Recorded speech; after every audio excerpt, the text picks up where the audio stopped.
야곱이 20년 만에 에서와 상봉합니다. 야곱이 에서에게 한 말은 내가 형님의 얼굴을 보니 하나님의 얼굴을 보는 것 같습니다. 근데 그 말의 뜻은 에서가 하나님처럼 생겼다는 말이 아니고 야곱은 하나님을 대면하여서도 살아남았습니다. 그러니 그런 자신에게 그 에서의 얼굴을 보는 것이 더 이상 두려움이 될 수 없다라는 그런 의미였습니다. 야곱은 준비해온 선물을 에서에게 주고 에서는 너는 나와 함께 내가 지금 살고 있는 세일 땅으로 가서 같이 살자라고 제안을 합니다. 야곱은 내가 지금 형님을 따라갈 수 없습니다. 자식들이 아직 어리고 짐승들이 하란에서부터 여기까지 쉬지 않고 오느라 많이 지쳐있기 때문에 형이 먼저 앞서 가시면 나는 천천히 형의 뒤를 뒤따르겠습니다. 이렇게 얘기를 합니다. 에서는 자기의 종 가운데 몇 사람을 붙여주겠다고까지 제안을 하지만 에서는 그것도 완곡하게 거절하고 에서를 먼저 보냅니다. 근데 야곱은 에서를 따라서 세일로 간 것이 아니라 오늘 말씀에 보면 숫곳이라는 곳에 잠시 임시 거처를 마련합니다. 숫곳이 어디인지는 알 수 없는데 에서를 따라가지 않은 것만은 분명합니다. 왜 야곱은 에서를 따라가지 않았을까요? 이유가 확실하게 나와 있지는 않습니다. 부정적으로 생각을 하자면 여전히 에서에 대한 불안감을 떨쳐버리지 못했기 때문에 그래서 에서를 따돌린 것이라 이렇게 생각을 할 수 있고, 조금 더 긍정적으로 생각을 하자면 야곱은 에서와 자기가 함께할 수 없는 사람이라는 사실을 그가 잘 알고 있었기 때문입니다. 하나님의 그 언약의 상속자는 에서가 아니라 바로 야곱 자신이었다는 것, 그리고 자기의 그 할아버지 아브라함이 롯과 함께 가나안에 왔지만 그러나 약속의 그 상속자는 바로 아브라함이었기 때문에 롯과 결별할 수밖에 없었고, 자기 아버지 이삭도 이스마엘과 따로 결별해서 살아야 했던 것처럼 자신도 언약 백성이 아닌 이 에서와는 함께 지낼 수 없다는 그런 그것이 하나님의 뜻이라는 그런 확신이 있어서 그는 에서를 따돌리고 다른 곳으로 가게 된 것이죠. 하지만 숫곳에서는 잠시 머물렀고 그는 이제 오랫동안 정착할 수 있는 땅으로 세겜을 고릅니다. 그 당시에 세겜을 다스리고 있었던 하물이라는 사람의 그 아들들에게서 그 세겜 땅 가운데 이제 100크시타를 주고 자기가 머물 그 영역을 확보를 합니다. 크시타가 돈의 단위인지 어떤 무게의 단위인지 아니면 또 그 양을 세는 단위인지도 의견이 분분해서 이 100크시타가 얼마나 되는 액수인지는 알 수 없습니다. 하지만 야곱이 거느리고 있는 많은 소유물들, 그에도 많은 가족들이 함께 머물 수 있는 땅을 살만한 그런 액수였기 때문에 이 100크시타는 상당히 큰 액수였을 것입니다. 그리고 거기에 야곱은 제단을 쌓고 그 제단의 이름을 엘엘로의 이스라엘이라 이렇게 부릅니다. 엘엘로의 이스라엘이라는 말의 뜻은 이스라엘의 하나님이라는 그런 뜻입니다. 이스라엘은 이 당시에 야곱의 바뀐 이름이죠. 그래서 야곱은 지금 그 제단을 하나님께서는 나의 하나님이십니다, 이런 고백으로 그 제단을 쌓고 거기에서 예배를 드리는 겁니다. 이것은 의미가 있는 일인데요. 지금까지 야곱은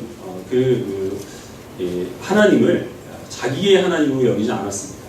야곱이 에서를 만나기 전에 하나님께 기도할 때 하나님을 무엇이라고 불렀느냐면 내 조부 아브라함의 하나님, 내 아버지 이삭의 하나님, 이렇게 불렀습니다. 모태신앙으로 태어나서 지금까지 하나님을 섬기며 97년을 살았지만 그러나 야곱의 하나님은 어디까지나 자기 조상들의 하나님이지 내 하나님은 아니었다는 것이죠. 그러나 브니엘 사건 이후에 이제 야곱은 그 여호와 하나님을 조상들의 하나님이 아니라 나의 하나님으로 지금 그렇게 고백을 하고 있는 겁니다. 또 하나의 의미는 야곱이 20년 전에 하란으로 갈 때 그때 베델에 들려서 하나님의 그 약속을 받고 몇 가지 서원을 합니다.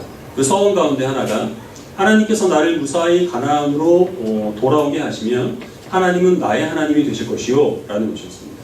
그래서 야곱은 하나님께서 그 약속을 지키셨기 때문에 하나님을 조상의 하나님이 아닌 내 하나님으로 지금 여기에서 섬김으로 그 서원을 지켜가고 있는 것이죠. 이 일들이 일어난 지역이 바로 이제 세겜인데요. 이 세겜은 야곱뿐만 아니라 야곱의 가족들에게 깊은 의미가 있는 지역입니다. 그의 조상인 아브라함이 하나님께 부름을 받습니다. 너는 고향 친척 아버지의 집을 떠나 내가 너에게 지시할 땅으로 가라. 그래서 75세의 그 아브라함이 자기 아내 사라와 조카 롯과 함께 갈대아 우르를 떠나서 가나안 땅에 발을 딛게 되는데 그 아브라함이 가장 처음 정착했던 곳이 바로 세겜이었습니다. 그리고 그 세겜에서 아브라함은 하나님께 처음으로 제단을 쌓습니다. 하나님께 경배를 드리고 하나님께서는 그 아브라함에게 지금 네가 제단을 쌓아서 나를 예배한 바로 이 세겜 땅을 너의 후손들에게 주겠다라고 약속을 하셨습니다. 그래서 그 약속이 지금 이 야곱을 통하여 이루어지게 되는 것이죠. 에서는 야곱에게 너는 나를 따라와라 라고 말을 했지만 그러나 야곱은 자기 아브라함이 했던 대로 세겜 땅에 와서 거기서 그 아버지가 쌓았던 제단을 그가 다시 쌓고 그 이후에 그는 베델로 옮겨가는데 그것까지 아브라함이 걸어갔던 그 여정을 따라가게 됩니다. 그래서 야곱은 결국 에서를 따라가는 것이 아니라 그의 그 약속의 조상인 아브라함의 뒤를 지금 성실하게 따라가고 있다는 증거가 바로 이 세겜 땅에서 드러나고 있는 것이죠. 또 아브라함뿐만 아니라 그 야곱의 아들인 요셉도 이 세겜 땅과 깊은 관련을 갖게 되는데요. 요셉은 이집트에서 죽습니다. 근데 죽기 전에 자기의 자손들을 불러 모아놓고 유언을 남깁니다. 나는 여기서 죽지만 절대 나를 여기에 매장하지 말아라 라는 것이었습니다. 하나님께서 우리 후손들에게 언젠가 가나안 땅을 주실 것인데 그때에 내 유고를 그때까지 잘 보관해 갖고 있다가 하나님께서 약속을 이루신 그날 내 유고를 가지고 나가 그 가나안 땅에 나를 매장해 달라 라고 유언을 남깁니다. 그리고 실제로 400년 후에 그 일이 일어나게 됐습니다. 우리 여호수아 24장 말씀 같이 보겠습니다.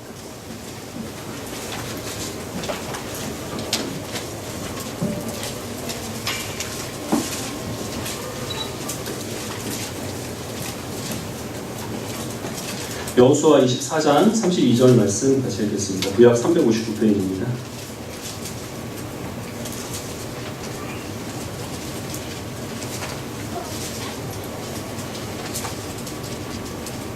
여호수아 24장 32절 다시 읽겠습니다. 시작. 또 이스라엘 자손이 애굽에서 가져온 요셉의 뼈를 세겜에 장사하였으니 이곳은 야곱이 베크시타를 주고 세겜의 아버지 하물의 자손들에게서 산 마트라. 그것이 요셉 자손의 기업이 되었더라. 그게 잘못됐네요. 똑같군요. 자, 잊어주시고. 이스라엘 자손들이 이 요셉의 유언에 따라서 그의 유고를 묻는데 가나안 정복이 마친 후에 그 요셉의 매장지로 삼은 곳이 바로 이 세겜 땅이었습니다. 이스라엘 백성들은 그 요셉의 아버지인 야곱이 그 세겜 땅을 베크시타를 주고 자기 영구적인 소유지로 삼았다는 사실을 알게 되었고, 그리고 우리가 차차 살펴보게 되겠지만 야곱의 장자는 원래 르우벤이었는데 그 르우벤은 장자권을 박탈당합니다. 그리고 요셉이 그 장자권을 물려받게 되는데 아버지가 산 땅을 그 장자인 요셉이 또 기업으로 물려받게 되고 그 요셉의 자손들이 또 그 세겜 땅을 자기의 그 요셉 지파의 소유지로 삼음으로써 지금 야곱에게 주어진 그 약속의 유산이 역시 마찬가지로 이스라엘 백성들에게 또한 잘 전수되고 있음을 증명하는 것이 바로 이 세겜 땅에서 요셉이 매장당한 바로 이 사건입니다. 아브라함도 그렇고 야곱도 그렇고 이 세겜 땅에 오래 머무르지를 못합니다. 아브라함은 제단을 쌓은 이후에 곧바로 베델로 옮겨갔고 야곱도 여기에서 오래 머무르려고 했지만 또 어떤 사정이 있어서 거기에 머무르지 못하고 아브라함과 같이 베델 땅으로 또 그도 이제 이주를 하게 됩니다. 그것을 생각을 해보면 자기가 오래 살 땅도 아닌데 거기에 정성껏 제단을 쌓고 하나님을 경배하는 일들, 또 거기에 많은 액수를 주고 그 땅을 소유한 일들은 지극히 미련하고 아무런 의미가 없는 일로 보이죠. 요셉도 마찬가지인데요. 자기가 죽은 다음에 어디에 매장될 것인가 라는 게 그게 무슨 의미가 있겠습니까? 그럼에도 불구하고 지금 이들은 기꺼이 자기가 오래 살지도 못할 땅에 제단을 쌓고 그 땅을 구입하고 또 자기가 밟지도 못할 그 땅에 매장되는 것을 소망으로 삼았다는 것입니다. 그 이유는 세상은 변하고 시간은 흘러가고 사람도 어쩔 수 없이 죽을 수밖에 없지만 그러나 하나님 영원하시고 그 영원하신 하나님께서는 신실하게 그의 자손들에게 하신 그 약속을 이루어 가신다는 사실을 지금 하나님께서는 세겜 땅에 일어나고 있는 이 3대에 걸친 사건들을 통하여서 우리들에게 보여주고 있는 것입니다. 그리고 또한 이것이 우리 모든 믿는 그리스도인들이 우리 앞서갈 신앙의 열조들로부터 신앙을 물려받고 이것을 잘 간직하고 있다가 또 우리는 그 다음 세대에 물려주는 것으로 이 기독교의 역사가 예수께서 다시 이 땅 가운데 오실 날 바로 그날까지 우리가 감당해야 될 일이라는 사실을 우리들에게 보여주고 있습니다. 하지만 세상이 많이 변해서 이러한 그 신앙의 전통들이 유산으로 물려받고 물려주게 되는 일들이 생각만큼 쉽지 않게 된 것이 바로 오늘날 우리가 살아가는 세상이라는 것이죠. 여러분들 잘 알지 못하시겠지만 저는 베스트셀러 작가입니다. 지금까지 5권의 책을 냈는데요. 책을 내는 것마다 다 완판이 돼서 재고가 거의 없습니다. 팔린 책은 한 50부 정도 되는데 팔린 건 아니고 사실 공짜로 나눠주는 것이니까 구역 공과에 의한 거예요. 성경부 교재. 요즘에는 자기가 책을 쓰고 그걸 인쇄를 하고 또 제본을 해서 출판하는 것까지 컴퓨터하고 프린터만 있으면 혼자서도 얼마든지 가능한 일입니다. 마음만 먹으면. 그런데 불과 30년 전만 해도 이것은 상상할 수도 없는 일이었습니다. 예전에는 활판 인쇄라는 것을 사용을 해서 책을 출판을 했는데 인쇄소에 가면 벽에 빽빽하게 활자들이 배치되어 있습니다. 그러면 책의 내용에 따라서 그 활자들을 하나하나 뽑아 와가지고 활판이라는 곳에 배열을 합니다. 거기 그 잉크를 발라서 이제 인쇄를 하는 식으로 책이 출판이 되었는데 글자 꼴마다 크기마다 모든 글자들이 인쇄소에 다 갖춰져 있어야 하니까 어마어마한 양이겠죠. 그 많은 활자들 가운데서 필요한 것들을 골라 활판에 배열하는 것은 굉장히 어려운 일이었습니다. 그래서 신속하고 정확하게 그 활판에 활자를 배열할 수 있는 이 활자공이 월급도 많이 받고 또 기술이 좋은 사람은 장인으로까지 대우를 받았던 것이 불과 30년 전 우리가 살고 있었던 세상이었는데, 그런데 이 활자공 이 장인들이 하루아침에 실업자가 되는 사건이 발생했습니다. 컴퓨터 인쇄가 도입되게 된 것이죠. 그래서 이분들이 직장을 잃었을 뿐만 아니라 그 기술을 물려줄 후계자들도 더 이상 받을 수가 없게 됐습니다. 이분들이 그 분야에서 살아남기 위해서는 컴퓨터 학원에 가서 자기의 자식거리 새파란 강사들한테 처음부터 다시 컴퓨터를 배워야만 그래야 먹고 살 수 있는 시대가 되어버렸다는 거죠. 이것은 이 출판 업계뿐만 아니라 오늘날 모든 각 분야의 정도의 차이는 있지만 공통적으로 일어나는 현상입니다. 한 반세기 전에는 어떤 한 분야의 기술이 한 단계 발전하기 위해서는 짧으면 100년, 길게는 200년 이상 걸렸다고 합니다. 그렇게 되니까 당연히 아버지가 하는 일을 배워서 아들이 하고, 그리고 또 딸이나 며느리가 시어머니에게 일을 배워야만 하는, 그래야만 하는 세상이었죠. 그래서 며느리도 몰라 하는 그런 이야기가 나올 수 있었는데 요즘은 그렇게 되지 않았다는 것입니다. 요즘에는 기술이 한 단계 발전하는데 걸리는 시간이 길어야 20년이라고 하거든요. 그러니까 부모가 자식에게 무엇인가를 배우고 가르쳐주거나 기술을 전수해 줄 수가 없게 됩니다. 벌써 자식 때가 되면 부모들이 갖고 있는 지식이나 기술은 폐기되어야 될 구시대의 유물이 되어버린 것입니다. 그 대신 부모님들이 세상에서 살아남기 위해서는 오히려 자녀 세대들에게 무언가를 배워야만 하는 그런 때가 되었습니다. 그래서 예전에는 부모님들은 부모인 동시에 스승이었습니다.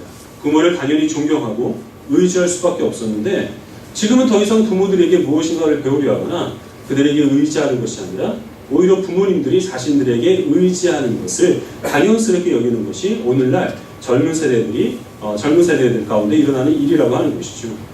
그렇게 되니 이것이 교회 안에도 영향을 끼쳐서 예전에는 교회 안에서 어른들이 신앙생활하는 모습을 보면서 그 젊은 세대들이 배우는 것, 어른들이 말씀을 가르치고 자녀들은 배우는 것을 당연스럽게 생각을 했습니다. 하지만 요즘은 그것을 당연스럽게 생각하지 않습니다. 극단적인 예인데요.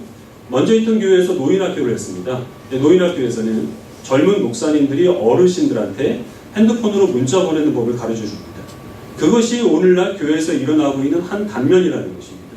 더 이상 앞세대, 그 전 세대의 그 신앙이 유산으로 후세대에 물려주는 것을 당연스럽게 여기지 않고 어른들은 또한 그렇게 하기 위하여서 하나님께서 내신 길을 우리가 걸어가면서 아브라함과 또 야곱과 요셉이 했던 것처럼 제단을 쌓고 그 땅을 소유지로 삼고 자기가 밟지도 못할 그 땅을 자기의 매장지로 삼는 이 소망 있는 삶을 그들에게 보여줄 엄두도 내지 못하는 것이 오늘날 교회에서 일어나고 있는 가혹한 현실입니다.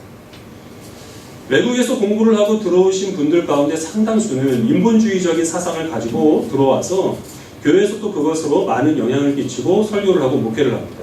인본주의 사상이라고 하는 건 예수님께서 부활하셨다는 사실이 역사적인 사실이냐 그렇지 않느냐 이것은 중요하지 않고 예수님의 그 부활의 정신을 갖고 살아가는 것이 중요하다라고 그렇게 주장을 하고 있는 사람들입니다. 성경을 정확무한 하나님의 말씀으로 인정을 하지 않습니다. 성경을 정확무한 하나님의 말씀으로 받아들이는 것은 마치 활자 인쇄와 같이 활판 인쇄와 같이 폐기되어야 될 구시대의 유물이고 이거는 고대의 종교의 문서에 불과하기 때문에 믿음의 대상이 아니라 분석의 대상이 되는 겁니다. 그런 사람들에게 있어서 기독교 신앙이라고 하는 것은 우리들에게 생명을 주시는 하나님께서 내신 유일한 길이 아니라 우리가 선택할 수 있는 의미 있는 인생을 살아갈 수 있는 많은 길 중에 하나라는 것이 그들이 갖고 있는 생각입니다. 그런 생각을 가지고 와서 또 많은 사람들에게 영향을 끼치고 있습니다. 성경이 정황무한한 하나님의 말씀으로 그들이 받아들이지 않고 있기 때문에 말씀 중심으로 이루어지는 예배를 그들은 부인합니다. 말씀 중심으로 이루어지는 전통적인 예배는 없어져야 될 것이고, 이제는 인간의 오감을 자극해서 그것을 만족하게 하는 체험 있는 예배를 드려야 된다. 체험 있는 예배가 신령과 진정으로 드리는 예배다. 이렇게 얘기를 합니다. 물론 기독교 신앙에 있어서 체험도 대단히 중요한 부분입니다. 하지만 믿음은 체험에서 나는 것이 아니라 들음에서 나고, 그 듣는 것은 기록된 하나님의 말씀이, 성경 말씀이 가감없이 선포될 때 성령께서 그 가운데 역사하심으로 일어나는 일들입니다. 그러나 이 모든 일들을 세련되었다라고 주장하는 그런 목회자들, 또 거기에 영향을 받은 오늘날 또 많은 젊은 세대들이 주장하고 있고 따라가고 있습니다. 장로교 전통은 성경의 가르침에 따라서 이 성도들 가운데 모범이 될 만한 사람들을 투표로 선출을 하고, 그 선출된 장로들이 또 다스리는 것이 장로교 정치 원리입니다. 그러나 오늘은 이 체계를 많이 무너뜨리고 있습니다. 새 조직으로 하는 것을 도입하고, 왜 예배를 드리는데 영상을 도입하지 않느냐? 왜 당신들은 알파코스, G12 이런 거 하지 않느냐? 그런 거 하지 않으면 도태된다 라고 그렇게 얘기를 하면서 전통교회를 위협하고, 그리고 전통교회에 우리가 소중하게 붙들고 있는 그런 모든 원리들을 다 깡그리 폐기 처분해버리려고 하는 그런 목회자나 그리스도인들이 사실 많이 있습니다. 제가 지금 드리고자 하는 말씀은 옛것이 다 좋은 것이고 젊은 사람들은 무조건 다 어른들에게 배워야 된다, 이것을 주장하는 것은 아닙니다. 제가 신앙생활 하는 가운데 있어서 정말 우리가 붙들어야 될 그 진리의 원리로 생각하는 것은 종교개혁자들, 할비를 비롯한 이제 그분들이 그 성경을 해석하는 원리와, 그리고 또한 그분들이 만들어 놓은 신앙 고백들, 즉 교리들입니다. 그런데 그 내용들이 사실 그 사람들이 완전한 사람들이 아니기 때문에 100% 정확한 것은 아닙니다. 그래서 오늘날에도 많이 수정을 하거나 아니면 없애야 될 그런 부분들이 또한 많이 보입니다. 하지만 지혜가 필요합니다. 어떤 지혜냐면, 우리가 마치 활자 인쇄를 하든 아니면 컴퓨터로 인쇄를 하든 그것은 중요한 것이 아니고, 책이라고 하는 그 가치가 중요한 것과 같이 우리가 시대가 변하게 되면서 바꾸거나 수정하거나 없애야 될 비본질적인 부분이 있고, 시대와는 상관없이 영원하신 하나님께서 그 백성을 이끌어 가시는, 결코 무엇으로 바꿀 수 없는, 대신할 수 없는 그런 중요한 원리가 있습니다. 그것이 무엇인지를 분별하는 게 우리가 해야 될 일인데, 우리는 사실 너무 무분별하다는 것이죠. 시대에 맞지 않는다, 뒤처지는 것이다, 사람들이 좋아하지 않는다, 효과가 없다, 그렇게 되면 그것이 무엇이든 간에 다 없어져 버려야 될 구시대의 유물로 여기는 것, 바로 이제 그것을 우리는 경계하자라고 하는 것입니다. 이런 것들이 만연하게 되면서 마치 오늘날 우리 젊은 사람들을 보면 지도가 없이 산길을 헤매는 여행자 같습니다. 지도를 쥐어줘도 그 지도를 귀하게 여기지 않고 자기의 인생을 스스로 개척해 나가야만 직성을 풀리는 그런 모습으로 오늘날 우리 젊은 사람들은 살아가고 있습니다. 이것은 기성세대에도 큰 위협이 되는데요. 더 이상 기성세대와 그리고 새로운 세대, 젊은 세대들은 소통을 하는 것을 자연스럽게 여기질 않습니다. 서로 무시하고 그리고 서로의 이야기에 귀를 막고 있는 것이죠. 이것은 기성세대가 소외감을 느끼고 그리고 좌절하게 되는데, 실망감을 느끼는데 그들에게 큰 상처를 안겨줄 뿐만 아니라 궁극적으로 젊은 사람들한테도 전혀 도움이 되지 않습니다. 제가 어렸을 때만 해도 앞서간 사람들이 내놓은 많은 길들이 있었습니다. 제가 할 일은 그 중에서 저에게 맞는 길을 택해서 몇 가지만 저한테 맞게 바꿔나가면 어느 정도 미래가 보였습니다. 근데 요즘 젊은 사람들은 길이 보이질 않습니다. 그것은 신앙생활 하는 데서도 마찬가지인데요. 교회에 가면 언제나 선배들이 있었습니다. 그래서 그 선배들이 하는 기도를 따라하고 그 선배들이 부르는 찬송을 부르면서 그 선배들이 섬기던 그 하나님을 나도 섬기다가 어느 순간부터인가 그 하나님이 나의 하나님이 되는 역사가 교회 안에서 일어났습니다. 하지만 오늘날에는 그런 일들이 일어나질 않습니다. 교회에서 예배를 드릴 때 인원 수가 많은 그런 교회들은 세대마다 그 예배를 따로따로 드리게 됩니다.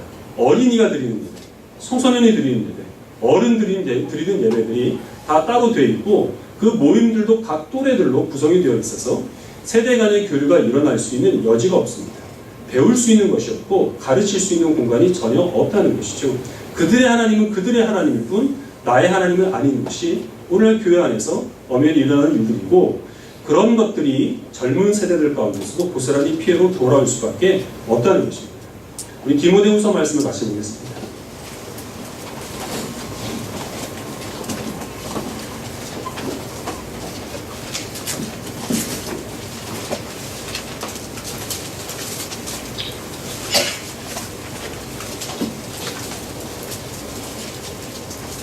디모데후서 2장 1절 2절 같이 한 목소리로 읽어보겠습니다.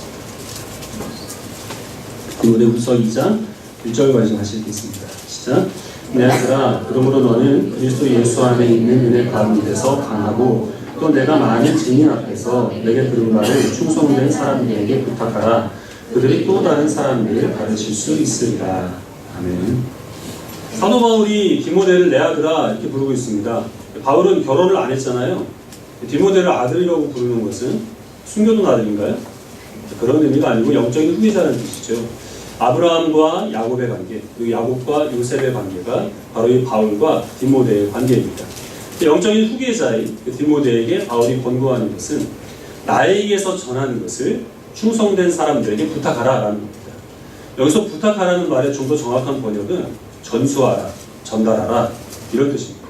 사도 바울에게서 디모데는 부활하신 예수님께서 그의 가르치신 말씀을 들었을 것이고 그 들은 말씀을 하나도 빼거나 더함이 없이 교회 안에 있는 충성된 사람들에게 전달하면 그 충성된 사람이 역시 마찬가지로 그 말씀을 잘 보존하고 있다가 또 기회가 되면 또 충성된 사람들에게 전달하고 이러한 일들이 주님께서 오실 때까지 계속해서 그리스도인들 가운데 일어날 일이라고 하는 겁니다.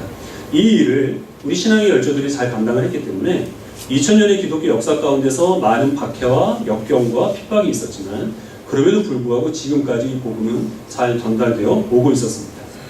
그런데 이 충성된 전달자가 하는 일은 계시를 받거나 어떤 그 부활하신 예수님을 만나는 바울과 같은 체험을 하는 일이 아닙니다. 사도 바울과 이 디모데가 하는 일은 엄격히 구분되어 있습니다. 사도는 예수님께서 부활하신 것을 자기 눈으로 목격을 하고 부활하신 예수님께 직접 계시의 말씀을 받은 사람들이 바로 사도입니다. 그런데 이 사도는 사도 바울로 끝이 나게 되었습니다. 그 후에는 충성된 전달자로 부름을 받습니다. 이것은 디모데도 마찬가지입니다. 디모데가 할 일, 사도 바울이 받지 못한 또 다른 계시를 받기 위해 하나님께 어떤 계시를 구하거나 사도 바울이 다메섹 도상에서 체험했던 바와 같은 부활하신 예수님을 체험하는 이런 일이 아니라 이 사도 바울이 목격하고 그가 들은 계시의 말씀을 그저 잘 가르침을 받고 전달하는 일을 하는 것이고 이 충성된 전달자의 그 역할을 감당하기 위해서 저와 여러분들이 오늘날 교회 안으로 부름을 받았다는 겁니다. 그래서 우리가 충성된 이 전달자로 해야 될 일이 두 가지가 있습니다. 첫 번째는 배워야 됩니다. 잘 배워야 가르치죠. 우리의 배움은 이 모든 계시의 말씀을 기록해 놓은 이 성경을 통하여서 우리들은 예수께서 어떤 말씀을 우리들에게 하셨고 그 믿음을 갖고 있는 우리가 어떤 삶을 살아야 될 것인지 교훈을 바로 이 성경을 통하여서 배우게 됩니다. 또한 성경 말씀은 방대하기 때문에 그것을 요약해 놓은 교리를 통하여서 우리들은 이 믿음의 본분이 무엇이고 도가 무엇인지를 우리는 또한 배워야 그래야 잘 가르치는 역할을 감당을 할 수 있습니다. 세상에 이상한 그리스도인도 많습니다. 지탄받는 사람도 많지만 그게 두드러져 있을 뿐 우리 주변만 돌아봐도 사실 우리가 모범으로 삼을 수 있는 많은 선한 그리스도인들이 있습니다. 그러면 이 복음에 입각한 삶이 구체적으로 어떻게 삶 속에서 드러나야 되는지 우리는 그러한 사람들의 모습을 본으로 삼아서 우리도 그 길을 따라가야 되는 그런 책임이 우리에게 있습니다. 잘 배우는 것과 함께 우리들에게 또 맡겨진 또 하나의 책임은 이제는 그것을 전수하는 것입니다. 가르쳐야 되는 것이죠. 우리의 가르침은 아브라함이 그랬던 것처럼 야곱이 그랬던 것처럼 또 요셉이 그랬던 것처럼 하나님께서 우리를 인도하신 그 길에서 우리가 지금 이 길을 걷고 있다는 사실을 제단을 쌓는 것, 영적인 의미에서 땅을 구입하는 것, 진짜 땅을 사라는 말씀이 아닙니다. 그리고 또 우리의 그 매장지가 여기가 아니라 하나님께서 우리에게 허락하여 주신 영원한 본향이라는 사실을 우리의 그 믿음의 후손들에게 가르치며 그것을 삶으로 흔적을 남기는 일, 이 일을 감당하는 겁니다. 먼저는 가정에서 이 일이 이루어져야 됩니다. 우리 자녀들에게 신앙 교육을 위하여서 주일학교가 잘 되어 있는 그런 교회에 보내고 싶은 그런 마음들 부모님들이 갖고 있습니다. 하지만 가정에서 이 일이 이루어지지 않으면 아무리 좋은 교육기관에서 교육을 시킨다 하더라도 그 신앙이 오래 지속되지 못하는 것을 제 경험을 통해서 많이 보아왔습니다. 그리고 또한 세대 간의 교류가 활발하게 이루어지는 교회 안에서 이러한 일들이 이루어져야 됩니다. 그런데 쉽지 않습니다. 가르쳐 주려고 해도 가르칠 만한 본이 우리들에게 없고 많은 본을 보여준다고 하더라도 우리 자녀들이 우리의 모습을 보면서 본받으려 하지 않습니다. 그래서 우리는 힘들고 낙심합니다. 그때 우리가 기억해야 될 것은 아브라함과 야곱과 요셉이라고 하는 것이죠. 자기가 살 땅도 아닌데 정성껏 제단을 쌓습니다. 그리고 아브라함은 베들로 떠나가 버리고 맙니다. 그것을 지켜본 사람들은 그 아브라함을 미련한 사람이라고 욕할 겁니다. 하지만 오랜 세월이 지나서 그의 손자인 야곱이 그 아브라함이 쌓았던 그 제단을 다시 쌓음으로 인하여 그 조상의 하나님이 나의 하나님으로 고백할 수 있는 그 수단으로 하나님께서는 그 제단을 삼으셨다는 것이죠. 야곱은 자기가 살지도 않을 그 땅을 비싼 돈을 주고 구입을 합니다. 그리고 나서 곧바로 또 베델로 도망가 버리게 됩니다. 그것을 본 많은 사람들은 야곱이 큰 손해를 봤다고 혀를 찼을 겁니다. 그러나 400년이 지난 후에 자기가 구입한 그 땅이 자기 아들 요셉의 그 후손들의 기업이 되리라는 사실을 그들은 몰랐기 때문에 그렇게 그들은 그 야곱의 모습을 보면서 조롱하고 또 멸시를 했다는 것이죠. 우리가 하는 일들은 정말 티가 나지 않는 일들입니다. 하나님 위해 헌신하고 수고하는 일들 세상 사람들이 알아주지 않습니다. 그러나 하나님께서 그 일을 통하여 역사하시고 하나님께서 그런 우리의 수고를 하나님의 길을 걷는 주의 백성들이 이 세상 가운데서 흔적을 남기는 일로 삼으신다면 우리들은 당장 우리 눈앞에 우리가 원하는 일들이 일어나지 않는다고 하더라도 하나님의 때를 기다리며 열심히 우리는 제단을 쌓고 땅을 구입하고 또 영원한 본향을 소망으로 삼는 일들을 아깝게 여기지 않을 겁니다. 지금 이 자리에 청소년들과 청년들과 또 결혼을 했다고 하더라도 아직 자녀가 없는 그런 젊은 세대들에게 당부드립니다. 여러분 허세를 버리시길 바랍니다. 부모님들 너무 무시하지 마세요. 여러분들도 언젠가는 부모가 되고 어른이 되고 또 구세대가 됩니다. 그럼 여러분들이 지금 하고 있는 머리 모양, 입고 있는 옷 언젠가는 촌스러움의 상징이 되고 여러분들이 지금 쓰고 있는 편리한 물건들 폐기되어야 될 구시대의 유물이 되고 맙니다. 여러분들이 부모님들에게 문자 보내는 법이나 인터넷으로 쇼핑하는 법들은 가르쳐줄 수 있다고 하더라도 그러나 인생은 배워야 됩니다. 특별히 신앙은 고스란히 유산으로 전수받아야만 그래야만 여러분들은 헛된 길로 가지 않고 하나님께서 여러분들을 위하여 예비하신 길로 시간 낭비하지 않고 갈 수 있다는 사실을 기억하시길 바랍니다. 여러분들 부모님과 부모님 세대가 예배드리는 모습 나와는 상관없는 것이라 그렇게 여기지 마시고 내가 섬겨야 될 하나님을 저들이 미리 섬겼으니 그들의 모습을 본을 삼아 나도 그들을 따라 하나님을 섬기겠다는 그러한 여러분들에게 보여준 하나님의 흔적으로 여기는 지혜로운 젊은이들이 다 되시길 바랍니다. 저를 포함하여서 자녀를 둔 기성세대들은 정말 힘듭니다. 우리의 바람이라고는 오직 하나입니다. 우리의 자녀들이 잘 되는 것이죠.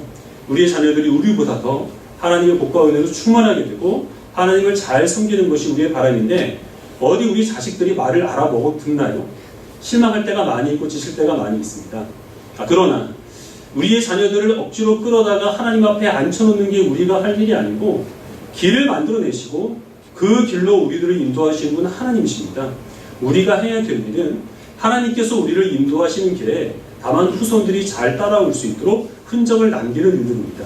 제단을 쌓고 땅을 구입하는 일들을 우리가 해야 됩니다. 이 일들은 우리의 삶 속에서 거짓이 파헤치는 세상 가운데서 우리가 그 거짓과 타협하지 않고 성실한 하나님의 백성으로 정직하게 살아가는 겁니다. 실망할 일, 낙심할 일 많이 있지만 그러나 우리는 부활의 소망을 가진 사람으로서 그런 모든 환경 가운데서도 절망하지 않고 기쁨과 감사로 반응하는 것 그것이 바로 우리의 삶 속에서 제단을 쌓아 올리는 길입니다. 예수님께서 피값으로 사신 교회를 우리도 생명처럼 소중히 여겨서 이 교회를 위하여 헌신하는 것을 아깝게 여기지 않는 일이 바로 우리가 밭을 구입하는 일이고 우리가 지금과 같이 주일 성수하고 우리의 소득을 구별하여 하나님께 드리고 어떠한 보상이 없다고 하더라도 그것을 당연한 우리의 본분으로 여기는 것 그것이 바로 우리의 자녀들 앞에 우리가 제단을 성의 있게 쌓아 올리는 길이라는 사실을 기억하시고 이 일을 성실하게 잘 감당하시길 바랍니다. 특별히 많은 세대가 여러 세대가 함께 모여서 예배를 드리고 있는 이 자리가 바로 이 신앙의 유산들이 전수받게 되는 귀한 자리입니다. 여기에서 우리 자녀들에게 부끄럽지 않은 모습으로 설 수 있는 우리 어른들이 되시기를 바라고 우리 어른들의 모습을 저들의 신앙이 여기지 않고 그들이 섬기는 하나님을 나의 하나님이 여길 수 있는 지혜로운 우리 젊은 세대들이 다 되시길 바랍니다. 충성된 전달자로서의 이 역할을 성실하게 감당함으로 주님께서 오실 날에 그 심판의 날에 잘했다 칭찬받는 모든 주의 백성들이 되시기를 예수 그리스도의 이름으로 축원합니다. 기도하겠습니다.